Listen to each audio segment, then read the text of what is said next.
Bonjour à tous et à toutes. Je vous remercie d'avoir consacré quelques minutes à la vision des collectivités territoriales dans cette matinée fort riche. Quelques mots d'abord sur la FNCCR, la Fédération nationale des collectivités concédantes et régies, qui est une association de collectivités locales qui œuvre, qui organise et gère des services publics en réseau. Donc, historiquement, l'énergie, mais aussi l'eau, l'assainissement, les déchets et aussi le numérique. Donc, inutile de vous dire que nous avons, au sein de la FNCCR, une large expérience de la résilience de tous ces réseaux qui ont une importance vitale pour certains d'entre eux, ou pour le moins un caractère essentiel. Et ça a été mentionné ce matin dans la première table ronde. À l'occasion de l'épisode tempétueux qui a frappé le nord-ouest de la France il y a 2 semaines, la FNCCR a publié un communiqué de presse, peut-être l'avez-vous vu, et qui invite les collectivités territoriales, autorités organisatrices de la distribution électrique, ainsi que les gestionnaires de ces réseaux à envisager davantage d'effacement de ces réseaux électriques qui sont pour une partie partagés avec les réseaux de télécommunications dans ce secteur où il y a historiquement beaucoup de fils nus, donc très fragiles, et marqués par les événements climatiques. Cette demande aussi rejoint certaines demandes d'opérateurs télécoms qui sont venus également nous parler d'enfouissement coordonné dans cette partie-là de la France. Donc, ces travaux d'enfouissement ont été largement avancés par l'étude d'Infranum, qui fait partie des 2 études qui ont marqué cette année 2023 et auxquelles la FNCCR a participé au sein de leur comité de pilotage. L'étude d'Infranum a largement relayé la nécessité de mener de grands travaux pour renforcer la résilience des réseaux FTTH, des réseaux numériques à fibre optique.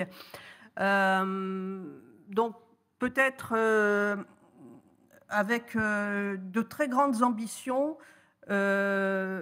qui vont peut-être au-delà de l'équilibre à trouver entre un enfouissement systématique et, comme le rappelait Enedis ce matin, le fait qu'il est parfois plus facile de gérer des crises sur des réseaux aériens rendus plus robustes que de se retrouver à gérer des réseaux enfouis, emportés par les eaux, comme cela a été rappelé.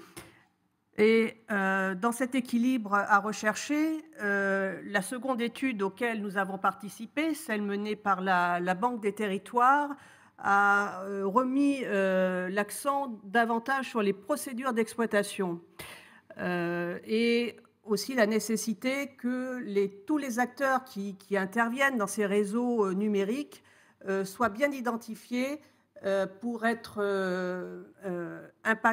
pris en compte et impliqués dans toutes les procédures de gestion de crise menées par les préfectures. Mais finalement, les opérateurs présents ce matin nous l'ont dit, ils n'ont pas attendu ces études pour prendre des dispositions de manière à mettre en place des plans de reprise d'activité ou de continuité d'activité. Ces 2 études qui sont importantes et qu'on a largement relayées à la FNCCR ont permis finalement de mettre le sujet sur la table. Ces réseaux qui ont été construits très rapidement, trop rapidement peut-être, ont dû tout aussi rapidement mettre en place des plans de réfection, de rénovation, de renforcement pour leur conférer une résilience qui est désormais nécessaire puisqu'ils ont un caractère essentiel dans notre société digitalisée. Et qui dit plan de reconstruction, de rénovation, pose nécessairement la question du financement de ces opérations.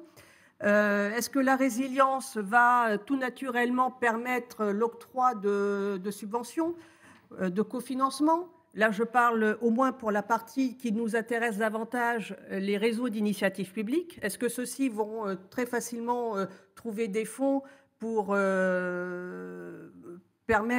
pour pouvoir réaliser ces plans? En tout cas, c'est la question qui est un petit peu ouverte aujourd'hui. La FNCCR, avec d'autres associations de collectivités territoriales, s'interroge sur le financement des RIP à long terme et devant leurs obligations en matière de maintien en conditions opérationnelles, la résilience inclus, nous souhaitons que cette question du financement à long terme des RIP soit à l'ordre du jour. Je vous remercie de votre attention et bonne fin de matinée.